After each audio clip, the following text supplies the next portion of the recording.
بسم الله الرحمن الرحيم. عن أنس رضي الله تعالى عنه قال قال رسول الله صلى الله تعالى عليه وسلم في الحديث: أنا أول من يقرع باب الجنة. رواہ مسلم۔ نبی کریم صلی اللہ علیہ وسلم نے ارشاد فرمایا، میں ہوں محمد صلی اللہ علیہ وسلم جو سب سے پہلے جنت کا دروازہ کھٹکھٹاؤں گا۔ دوسری روایت میں نبی کریم صلی اللہ علیہ وسلم نے ارشاد فرمایا، آتی باب الجنت یوم القیامہ، میں قیامت کے دن جنت کے دروازے کے پاس آؤں گا، فاستفتح، اور میں اس کو کھلوانے کے لیے اس کو کھٹکھٹاؤں گا، فیقول الخازن، خازن کہے گا یعنی جنت کا دربان کہے گا، من انت، آپ کون ہیں؟ فاقول، میں کہوں گا محمد صلی اللہ علیہ وسلم، فیقول، وہ کہے گا، بک امرت لا افتح لاحد قبلک، آپ کے بارے میں ہی مجھے حکم دیا گیا تھا کہ میں آپ سے پہلے کسی کے لیے جنت کا دروازہ نہیں کھولوں۔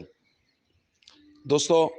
ہمارے آقا حضرت محمد کریم صلی اللہ علیہ وسلم سب سے پہلے حضور ہی جنت کا دروازہ کھٹکھٹائیں گے، اور اللہ نے ہمارے آقا صلی اللہ علیہ وسلم کے لیے ہی یہ اعزاز رکھا ہے کہ خازن کہے گا کہ آپ سے پہلے کسی کے لیے بھی جنت کا دروازہ کھولنے کی اجازت نہیں دی گئی تھی، یعنی نبی پاک صلی اللہ علیہ وسلم گویا جنت کی چابی ہیں، خود حضور علیہ الصلوۃ والسلام تشریف لے کے جائیں گے تو پھر ہی جنت کا دروازہ کھلے گا۔ دوستو،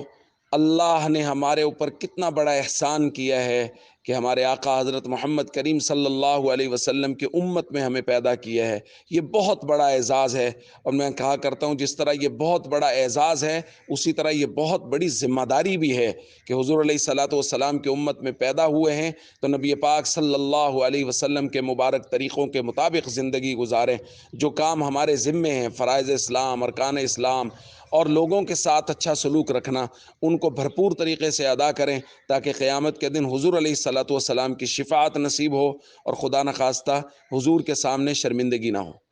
السلام علیکم ورحمۃ اللہ وبرکاتہ۔